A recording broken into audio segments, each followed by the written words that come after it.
I can't give enough of a plug for Thrive. They do amazing things. Check it out. There's good things for all new moms. Tell your kids. It's a wonderful, wonderful program. You do a good job, Danielle. So welcome, everybody, and congratulations to those who are new grandparents and those who are grandparents expanding their families. You're on to the most wonderful time in your life. I'm very happy you're here tonight, and I hope that you get some information from here. Some of the things that we're going to cover are some of the changes that have happened in baby care, birth practices, some new research that may be different from the things that we did when we had our kids. We're going to give you some hints on communicating with new parents, how to be supportive, how to keep the baby safe, and ways really to support the whole new family. So grandparents are grand. Nobody can do what grandparents do. Grandparents sort of sprinkle stardust over the lives of little children. And it's very true. Okay, I have a video for you. It'll be so fun just to spend that quality time and not be rushed. And I know with our daughter and son-in-law, they still need to do laundry and they need to cook dinners, where grandparents can really just sit down and read to the kids and play with the kids. So we just can't wait to spend all that time with Marley and all of our grandkids. For many years, you raised your children to become the amazing adults they are today. Now that you are becoming a grandparent, it's time to share your experience, patience, and love all over again. Whether you live nearby or far away, you and your grandchildren are lucky to have each other. Research shows that having grandparents who are actively involved in their lives helps grandchildren grow up to have more fulfilling relationships with their peers, greater resilience when facing life's challenges, and less depression as adolescents. Grandparenting is good for you, too. It decreases your risk of Alzheimer's disease, boosts your immunity, and promotes strength, energy, and sleep. This is also a chance for new growth in your relationship with your son or daughter as they start along their own path to parenthood. It's an opportunity to see each other in a fresh light, one of mutual respect and admiration. I think you're going to be an amazing mom. I really do. And I think that, I listen to you talk about how she's moving and what hours of the day. And I think I was pretty in tune with myself when I was pregnant, but I wouldn't have been able to know all of those things. Being helpful to your child is easier if you understand what recommendations have changed since you were raising children based on years of scientific research. Knowing and understanding what your children are learning in their classes and from their providers help you talk with them about pregnancy, birth, and baby care, so ask them about it. As you become an informed grandparent, keep an open mind. You'll find that some ways of doing things have changed, but the most important thing remains the same. Your grandchild is a gift, and your relationship with them will have a lasting impact. It's great being a grandparent. You're in a different season in your life, and we're more financially secure so that we can help the babies more. When they say grand mom, you feel grand. It's a grand feeling to be grandparents.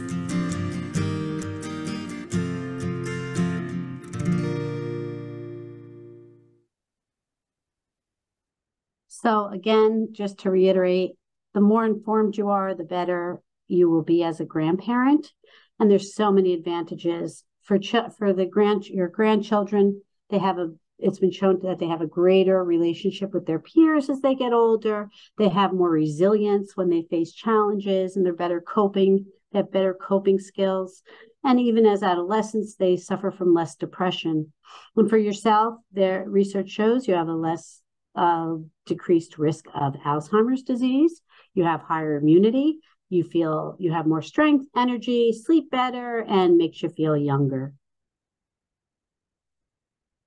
Grandparents are a delightful blend of laughter, caring, wonderful stories, and love.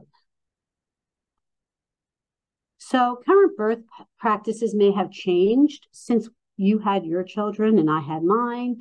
Currently, most hospitals do have family-centered birth, which really it encourages the immediate family to have their own time together, whether it's a C-section or vaginal delivery, that your family is able, the new family is able to have its own little time. I know at Valley Hospital where I work, we participate in the magic hour, and after a baby is born, the immediate family has time uninterrupted and reduced interventions to just get to know each other. It's a really, really special time in the new family's life. Many couples do come in with birth plans of what their preferences will be. We also encourage rooming in while in the hospital, meaning the baby stays in the room with the parents.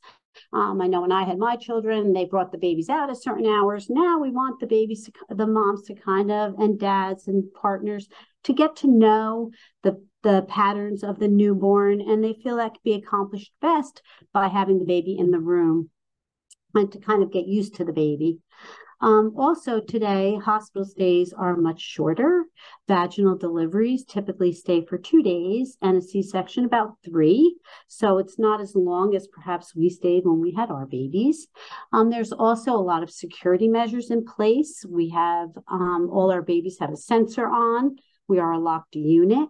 So when the baby comes in and out, it has to be very carefully done. We do have visiting hours. COVID did impact that a little bit. But we do have visiting from 10 to 10 at Valley. The birth family can have one support person there. So the birth mother can have a support person to stay with them. We do allow balloons, mylar balloons, no latex, mylar balloons. You can bring flowers, and any food that you plan to consume right away are more than welcome at the hospital. And what you may want to ask your children, what it is they expect of you. In labor and delivery, it is only the birth mother and the partner during the delivery. But after that time, you may want to ask your children what it is that they want of you and where they would like you to be.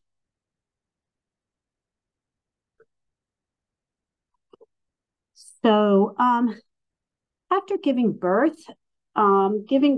is there's a huge shift in hormones, and very common. About 80% of new mothers may experience what is called the baby blues. The baby blues, they're kind of sad, it's fleeting, anxiety, fatigue, and it goes away pretty quickly. If it lasts a little bit longer, then you may be seeing what is called perinatal mood and anxiety disorder. PMADs last longer. The feelings are a little more intense. It's around birth. It can even start before birth.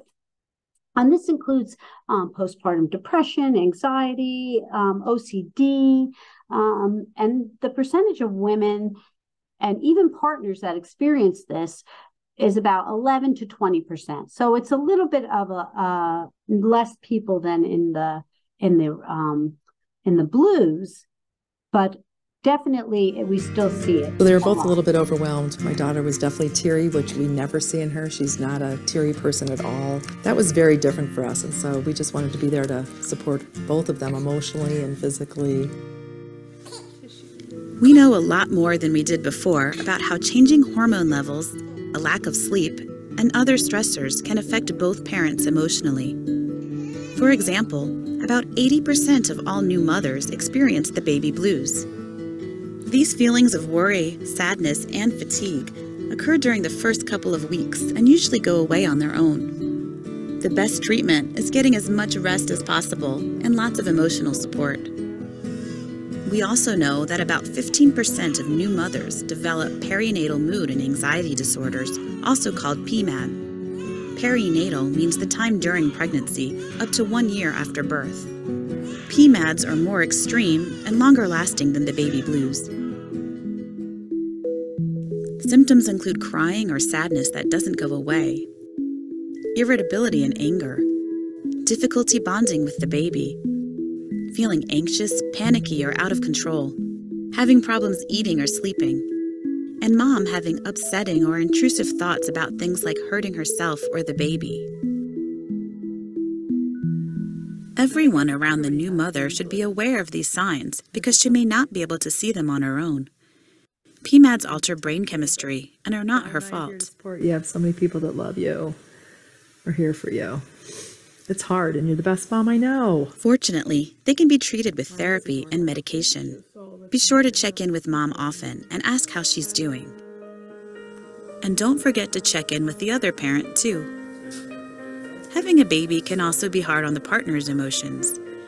Research suggests that partners can show symptoms similar to PMADs, such as depression and anxiety. Symptoms may also include angry outbursts, impulsive behavior such as gambling or drinking too much, and overworking. If you are able, give the new parents a break by watching the baby for a little while. As you know, being a new parent is a 24/7 job, and a little time off in the first few weeks can help them adjust. And if you're caring for your grandchild full-time, pay attention to your own emotional health and seek help when you need it. No matter the changes, birth is still a miracle, and having a loving grandparent is still the best gift for any baby.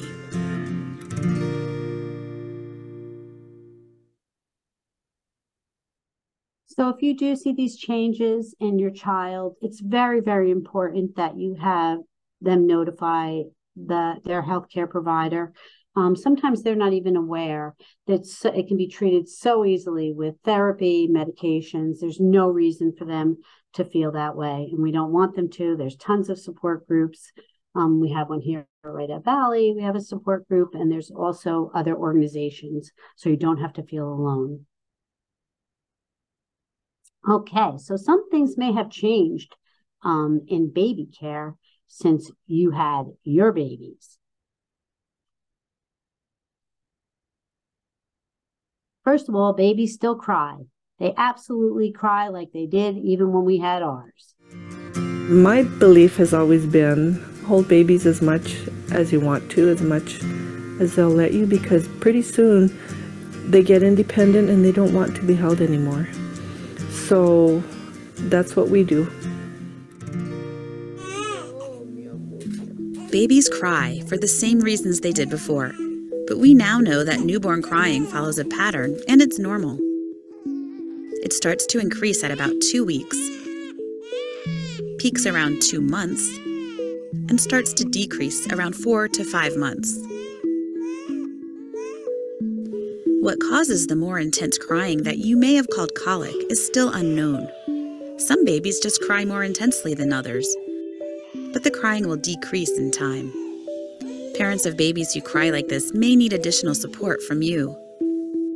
We teach parents and caregivers to respond to their infants' cries quickly and with love. Research shows that this can increase attachment and trust, which are important developmental tasks for babies in the first year. You can't spoil a crying baby. Comforting a crying baby can be challenging for new parents and even seasoned grandparents. Tried and true comforting techniques such as holding, rocking, and gentle bouncing still work. It's all right. Work it out. In addition, holding baby skin to skin can also be very soothing. Making shushing sounds or using white noise is also helpful. Just make sure white noise machines and apps are set to a low volume. While sucking can be comforting for babies, it's recommended to avoid pacifiers until breastfeeding is going well. Swaddling is still considered a good way to soothe a crying baby, but there are some guidelines. The swaddle should be loose enough so she can bend her legs. Also, her hands should be kept out of the swaddle because moving her hands to her mouth is an important feeding cue to watch for.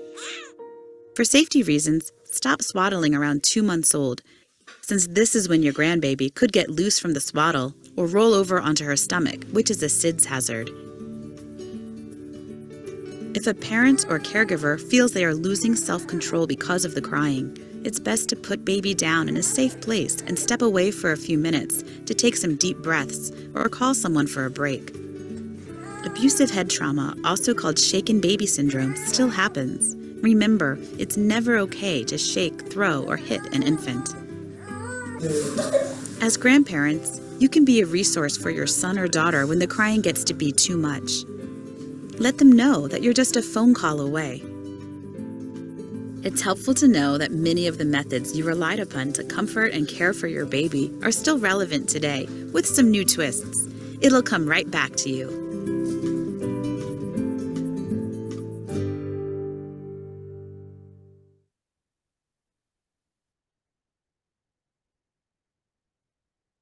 So some of the reasons babies cry: they cry if they're hungry, if they're tired, if they're overstimulated, if they're bored, they want to be held, wet, dirty, too hot, too cold.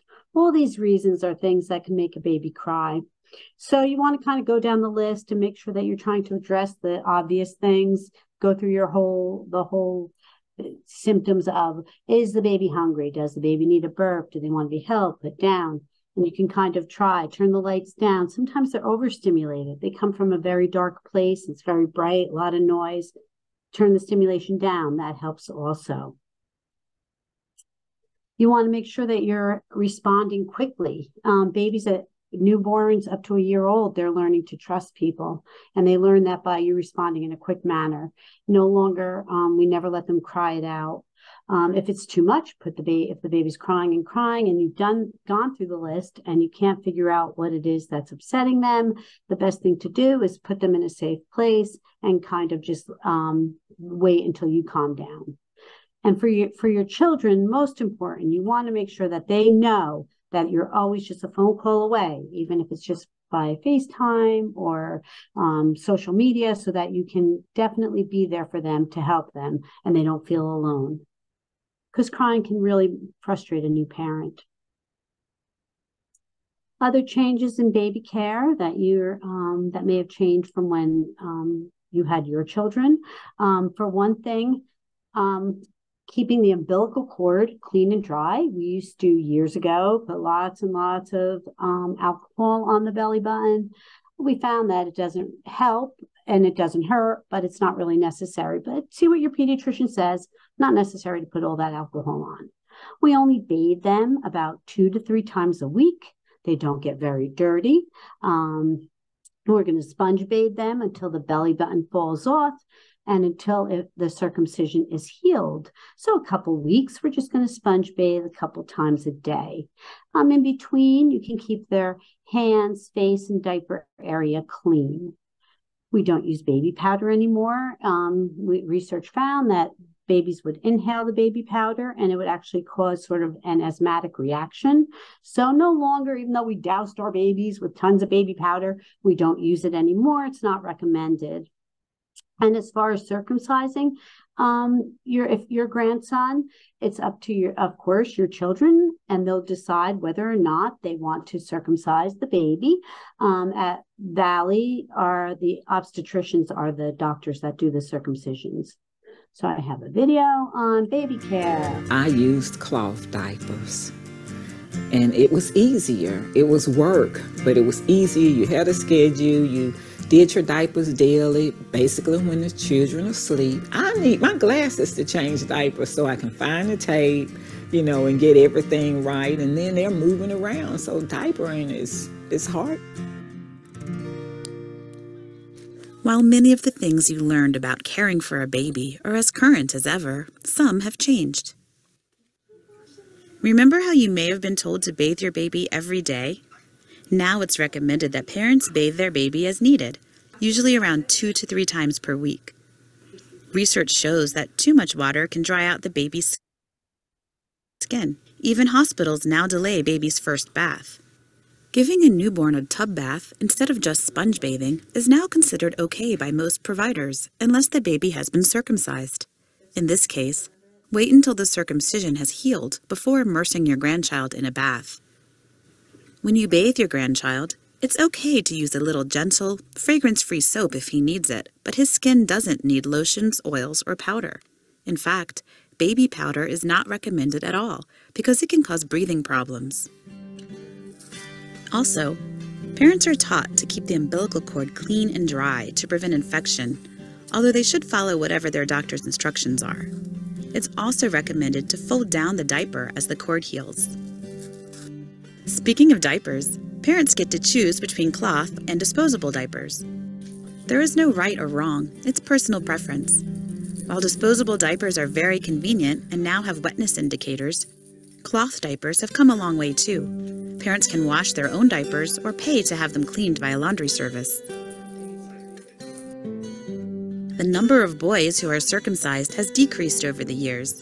Since there isn't research showing that all babies should be circumcised for medical reasons, the decision will be up to your son or daughter. If they choose to circumcise, they can explain to you how to care for it if needed.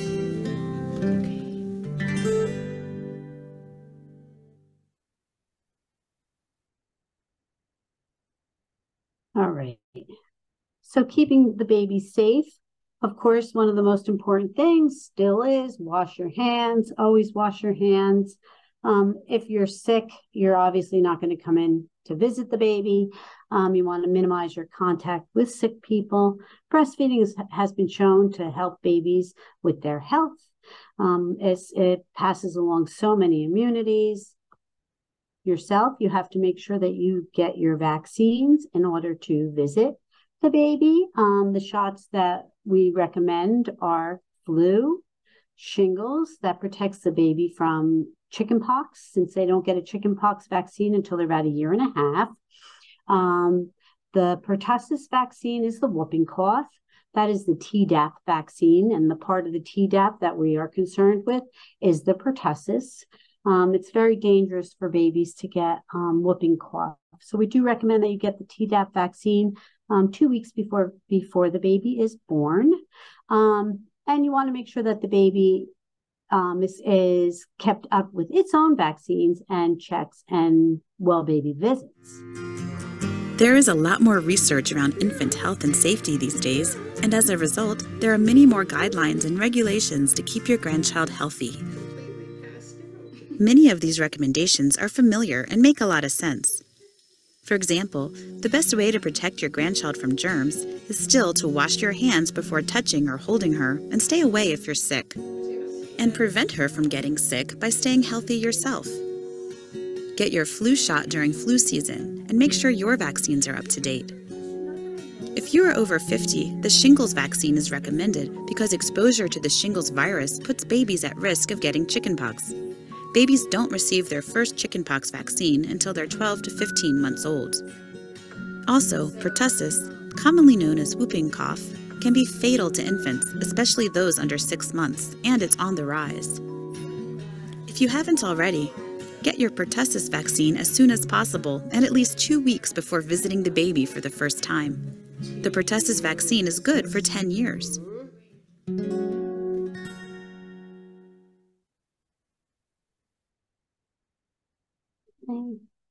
Again, 2 weeks before the baby's born. Safe sleep.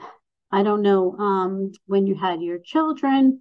In the early 1990s, the American Academy of Pediatrics came out with their landmark research showing back to sleep. There was a landmark campaign to put babies on their backs to sleep to reduce sudden infant death. When they did make that recommendation, it cut the sudden infant death rate in half. So since that time, we're still working on getting it to come down even further. It is rare, but you want to make sure it's very important. Babies that sleep on their backs and are put on their bellies are at an even higher risk of sudden infant death. So every time you're babysitting, always on the back to sleep. Nothing in the crib. A firm, hard surface. Bumpers are now outlawed, so no bumpers. No thick blankets, nothing that the baby can get entangled in. You want a tight fitting sheet. If you are using a pack and play, which are really good, anything like that, you don't add anything to it. It's been tested as is. You do not want to add any pads to the top of it. You always want to avoid smoking. Smoking has been shown to contribute to sudden infant death. We don't let our babies sleep on an incline, so they do not sleep in a swing, a bouncy chair, or a car seat. If they fall asleep, we're going to take them out and put them on their backs in a safe sleep space. All babies think of ABC. All babies sleep alone on their backs and in a crib. Now, want to do the right thing because, again, you don't want anything to happen when they're on your watch. You've probably heard of sudden infant death syndrome, also known as SIDS. Over the past few years, we've learned a lot about how to reduce the risk of SIDS and also prevent other sleep-related deaths. It's important to follow these guidelines whenever and wherever you care for your grandchild. The most important recommendation is to always put a baby to sleep on their back in a safe crib or bassinet. There should be nothing in the crib but a firm mattress, a fitted sheet, and the baby. No bumper pads, blankets, or stuffed animals. Instead of a blanket, parents can use a sleep sack, which keeps baby warm. It's also recommended that the baby sleep in the parent's room for the first year, near their bed, but not in it. Overheating can also put babies at higher risk of SIDS, so keep the room at a comfortable temperature. Don't put a hat on the baby when indoors. Only add one more thin layer than you are comfortably wearing, and only when needed. Another important recommendation is to not smoke around the baby or in her environment. If you need to smoke, use a smoking jacket outdoors and take it off when you come inside so the baby isn't exposed to the toxic residue left behind, known as third-hand smoke.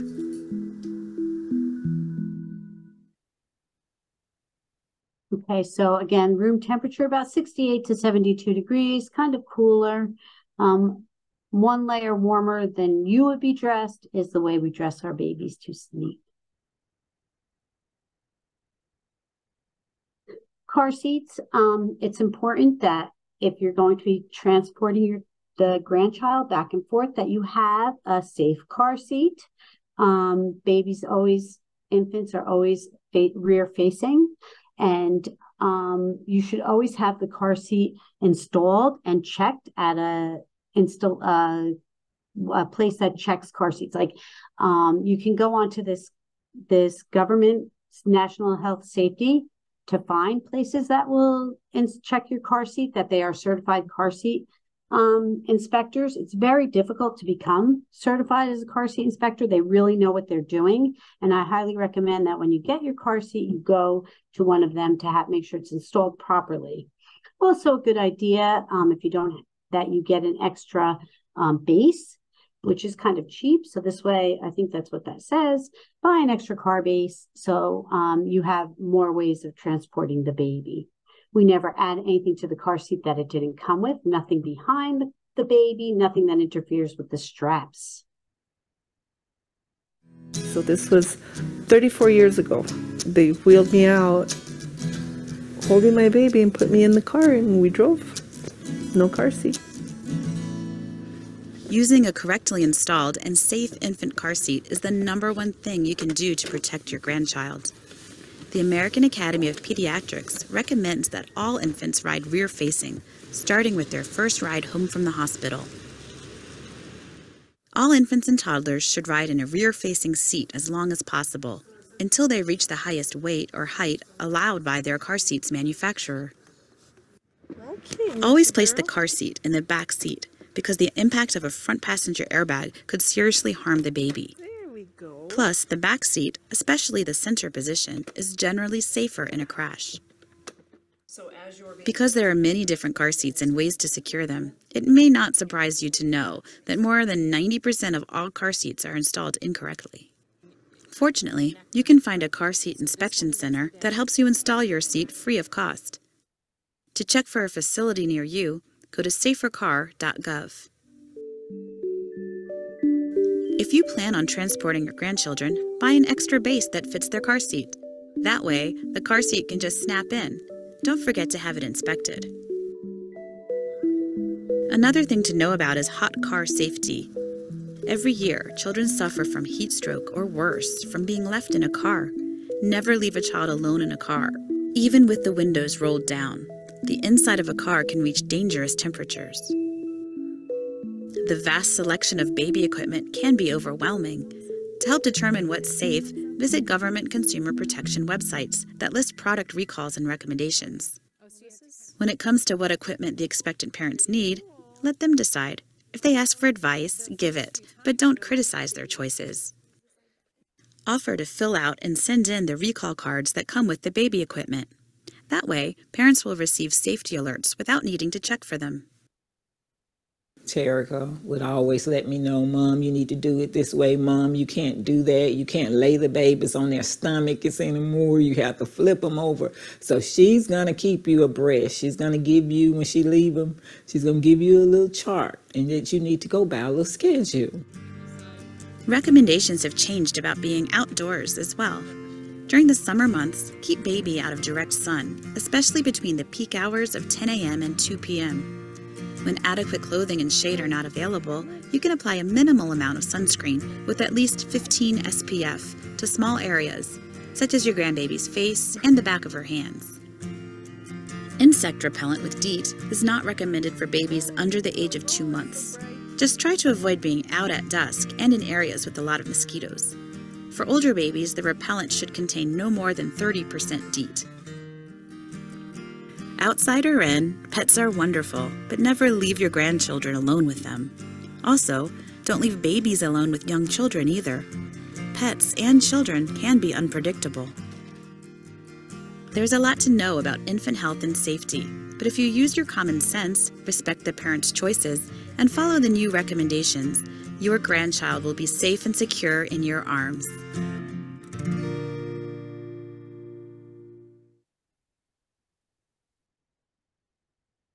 Okay. So, again, you never leave a child alone. Look before you lock, very important. And you want to always make sure that you lock the car from the outside. So this way you can make sure there's no child in there. All right. General safety. Don't ever leave a baby alone with pets or young children. Never leave them alone on a raised surface. You can set your hot water heater to about 120. Be aware that anytime there is water around, it presents a very serious drowning hazard in only 2 inches. Make sure the emergency numbers are always posted. It's a good idea to take an infant CPR class. Check to make sure your smoke detectors work. Turn the car off in the garage and lock the doors so the children can't get in there. Very important. Okay. Now we're going to talk about baby feeding.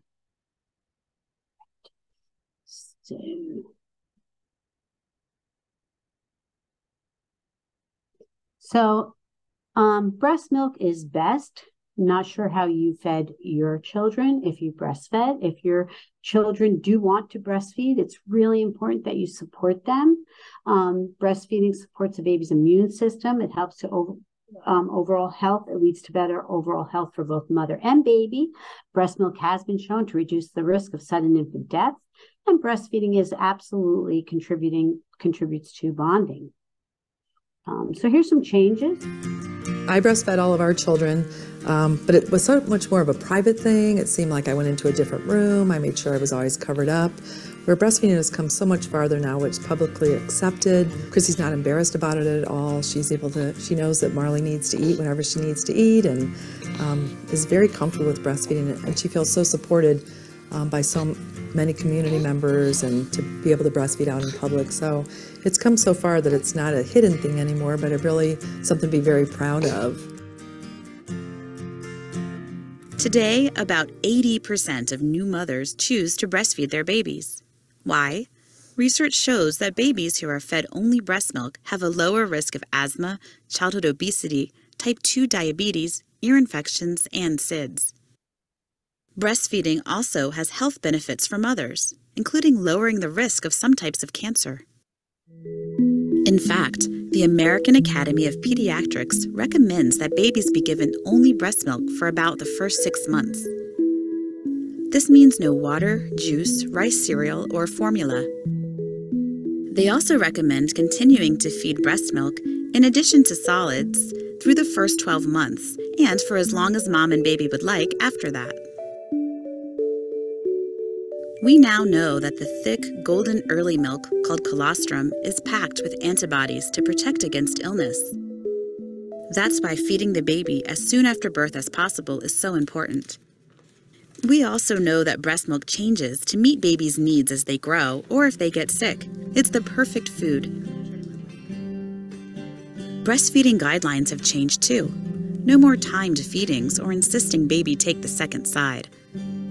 Because a mother's milk supply is determined by how much milk is removed from her breasts, feedings are given whenever the baby is hungry. There are also more ways to feel confident that baby is getting enough to eat. Since frequent feedings help get mom's milk production going in the early weeks, parents are encouraged to log each feeding. The number and color of stools also alert parents to any possible issues. Feedings and diapers can be tracked on paper or with an app. By the way, it takes several weeks to establish a milk supply, so it's recommended that you avoid giving a bottle or pacifier during this time.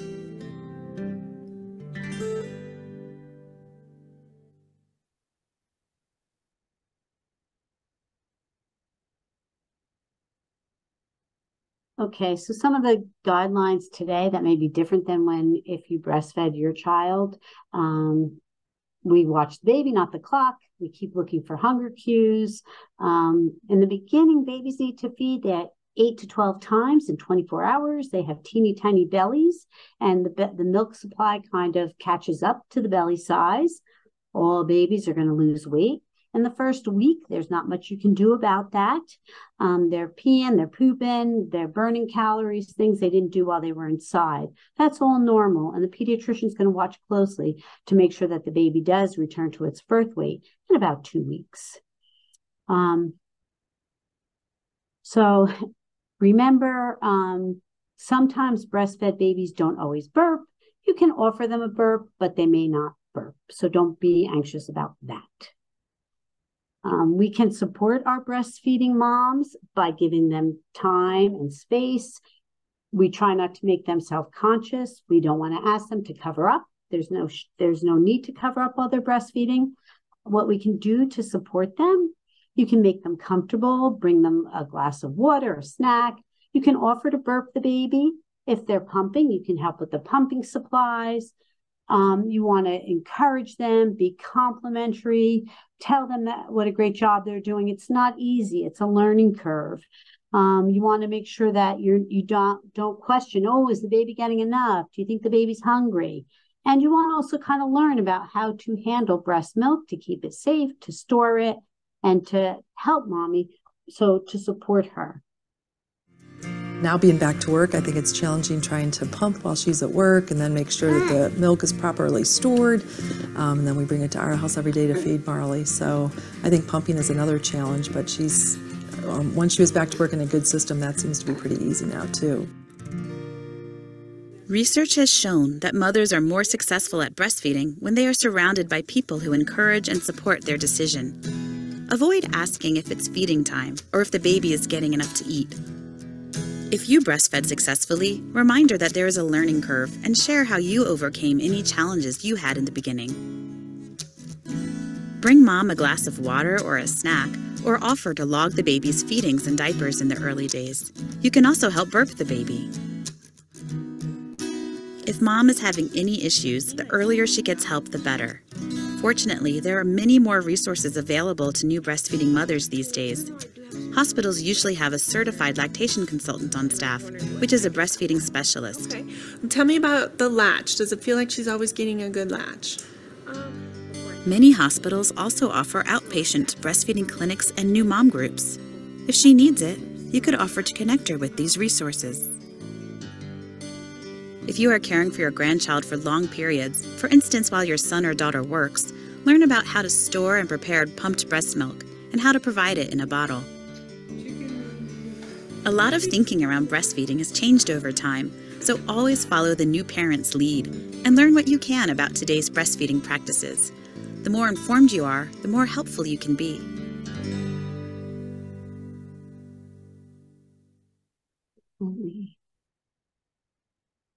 All right. So you're going to definitely have time with your grandchild. You want to make sure that you have time also to play with them. The simplest toy, one which even the youngest child can operate, is called a grandparent. So some of the ways that you want to play You can talk and sing. You can stimulate their senses by looking into them. They're going to love to look into your eyes, kind of touching them, showing them contrasting colors. The things that you did with your own children, you're going to be able to do with them as well. As a grandparent, you have a different role now. A grandchild's a miracle, but a renewed relationship with your own children is even a greater one. And I love Barry Brazelton, and he said that. So it's important to always be respectful of your children, to be patient, to also understand that now your role is to take a step back. They are the parents. You are now the grandparents. You can share things you went through and your own experiences with them. And at the same time, understanding that they may have different views and kind of understanding where they're coming from. I told her, okay, I am coming to be your support. We are coming to be your support. I understand this is not my baby. This is your baby, and I'm not going to take over as the baby's mom. So I'm going to get my direction from you. You tell me what you want. Grandparenting is a chance to get to know your son or daughter in a whole new way as parents. As your relationship with each other changes, open communication and patience are key to figuring out how to be involved and supportive. First, it's a good idea to think about what you can realistically and comfortably offer, so you can feel good about your involvement, not overextended or resentful. Then, talk with the parents to see if they would like your help. Open-ended questions can help get the dialogue flowing. So what would you like me to help you with? Ask your daughter or son what they want, rather than trying to guess. This will save time and trouble. If they don't know what they need, offer suggestions such as preparing or organizing meals, doing housework, walking the dog, or running errands. Another way to help is to offer to watch the baby so the couple can get some time together. Focusing on the relationship is often overlooked. Alone time is also important, so be supportive if mom or dad want some solo time. When it comes to big gestures such as coming to visit for a long period of time or buying new baby equipment, check in with the parents first and respect their wishes. Her parents would drive up on Friday night halfway and meet us and take one of our kids, and I always remember that, so that's what I strive for, to go out of my way to help them, because I totally understand it. Remember when you had your first child? What did your parents do that you really appreciated? Or is there something you want to do differently? Learning from your own experience can help guide you. When I was having kids, I had to stay in the house for 6 weeks. And that was just the old tradition, that after a baby, the woman's body needs to heal. And I didn't. I want to pass that tradition on. Like you did, let your son or daughter learn what parenting style works best for them. Even if you think you know how to do something better, try not to give advice unless asked. Babies are resilient. They'll be fine if they have a loving family working together to meet their needs. If you think the baby's well-being is at stake, frame it in a neutral way. So is it okay to have rollers on these now? Because I don't think it was. Well, it is as long as they have locks. Asking for clarification rather than challenging them can lead to an enlightening conversation and healthy outcomes. A lot of things have changed, and some of the recommendations can be confusing. If you are going to be a regular caregiver for the baby, you may want to create a baby care plan with the parents. This can include basics such as diapering and feeding routines, who to contact in case of emergency, and other important information. Ask the parents to list their do's and don'ts, such as holding the baby rather than keeping them in the car seat for long periods of time. Knowing what the expectations are leads to fewer misunderstandings. When babysitting, you can make the separation easier by sending the new parents a picture or video so they can see what their little one is up to. It helps with the transition of leaving the baby with someone else. If you live far away, you can still be an involved grandparent. Use video chat to visit with the baby and new parents. Another option is staying in touch through social media. Photos and videos are almost instantaneous when you use these apps. Talk to your son or daughter about what they need and want. Be clear about what your limits are and try to be flexible. Showing your support and confidence in them is a great way for you to set the stage as a great grandparent.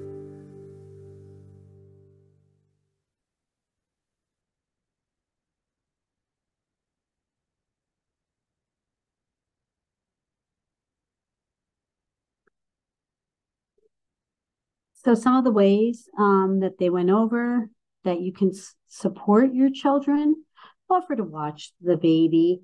Sometimes new parents can get lost in the new baby, and you want to make sure that they're still able to keep their relationship strong. Try to organize help for meals, chores, errands. If they have siblings, walk the dog, offer to do laundry, bring them food. Kind of also be the point person for other visitors if you feel that if they're feeling overwhelmed and too many people are coming and wanting to see the new baby, kind of be that person. Also, don't take it personally if they need their own time. Kind of respect that this is the time that they're building their new family and their new family unit, and it's the time that you have to kind of take a step back and let them lead the way on what it is that they want from you. If you are going to be a babysitter or if you're going to be watching the baby on a regular basis, again, you have to have a plan, have to respect their plan, and make sure that you're understanding how it is they see things happening. Looking ahead, young people need something to hang on to. And according to this quote, most of all, what they need is what grandparents can give them. So you have a really special place in their life, and you're just starting out on this wonderful journey with this new grandchild. And I wish you all the best. I really do enjoy it all. It goes too fast. If you have one already, you know it, how quickly it goes. And that's all I have. If you have questions, I give it to Danielle. Fantastic. So much wonderful information. I was laughing at the one part where the woman said, you don't want them to get hurt on your watch, because my dad says that all the time. He's like, let it happen to another grandparent. So That's great. We do have a few questions that came in. This is a good one. What if baby falls asleep in the car seat when you're driving a long distance? Okay, so typically when you're driving a long distance, if the baby falls asleep, you are watching the baby, you're sitting there. It's a good idea when they're an infant, because they have weak necks, that's the problem, that somebody be sitting back there on a long trip. You don't want to leave them in the house when they're sleeping, and when they're not watched, that's where it becomes a risk, because their necks are kind of weak like that. So definitely on a long drive, it's fine as long as you're there with them watching. I think this goes along with it. I've seen kind of like apparatuses that like hold the baby's head up. Right. That's what I thought. I wanted you to touch on that. Yeah. As far as new baby equipment, I know there's lots of new things out there. We don't want anything that's going to restrict the neck or the head. The baby needs to be able to move. That helps them also to strengthen their neck muscles as they move like that, which helps them to roll over eventually, which helps to reduce the risk of SIDS. So we don't want any of those restrictive things. Great. Any unique advice for grandparents whose grandchildren are in single parent households? So the main thing is really that they may be called on to do more, absolutely, and they have to be flexible. There's a lot of flexibility. You may be kind of, it may be that you would want to do more because it's a single mother or father, single or mother or father. It's very important that you respect them and let them take the lead. If they ask for help, you want to make sure you're there for them, but not to overstep your bounds, not to assume because there isn't a partner that they will need you more, although they probably will. Flexibility. It's all about flexibility. We learn that as soon as those babies come. That's true. Are white noise machines used at a low volume still considered okay to use? Yeah, they're great. I love even the ones that they attach to the little crib, to the little even carrier. They're very soothing. And the point of the white noise, the shh, shh, what that does is it mimics the blood flow through the placenta. And it reminds them of when they were in utero. And that's why it's so calming. That's amazing. Okay, can you review how to swaddle the baby and until what age? Okay, very, very important. Once the baby's starting to, and it's a good thing that you asked me because I brought my baby. I was waiting for that. It's very, very important that you stop swaddling once the baby's about 2 months old, because you never want a baby to be rolling over in a swaddle, because that's a very high risk for sudden infant death. You don't want them to be like that. So in the way you will swaddle, you're going to take your blanket, and you're going to do this flat, but I'm showing it to you like this. You're going to put one corner down like this, okay? You can also buy sleep sacks, like a Halo sleep sack are wonderful. Like this. Can you guys see this? All right. And what you're going to do now, we line this up with the baby's shoulders. We don't want anything near the baby's face. We're going to take the one side, I got the corner down, one side, roll the baby a little bit, tuck it underneath like this, okay? Now, I'm going to take the bottom part. Here's the important thing. When I take the bottom part, I want to make sure I'm not pulling it too tight up on the hips. I need to leave room underneath the baby's legs right here. So when I pull this up like this, the baby can still kick, and I'm not messing with the hips. I pull that up over the other shoulder. I take the third side. I'm going to wrap it around like this, tuck it underneath, and the weight of the baby will hold the little burrito like that. If you did get a Halo sleep sack, hold on, I have one right here.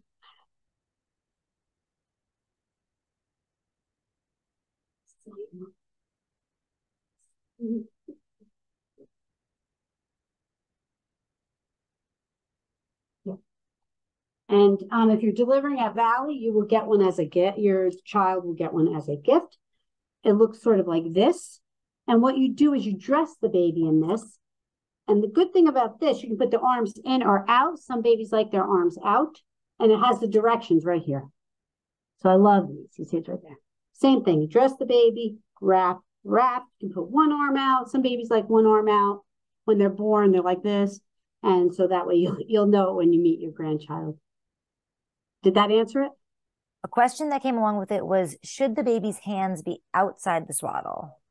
So during the day, you don't want to have them swaddled like this, because what can happen is an early feeding cue is the baby puts their hand up like this, right? We don't want to miss that during the day. We're going to save that tight swaddle like this for night. During the day, we want them kind of be looser. We want to make sure we're watching for feeding cues, and eventually they'll learn to get that long stretch of sleep at night by swaddling tighter, okay? And some of them flop their arms out, and you're not going to be able to put them in anyway.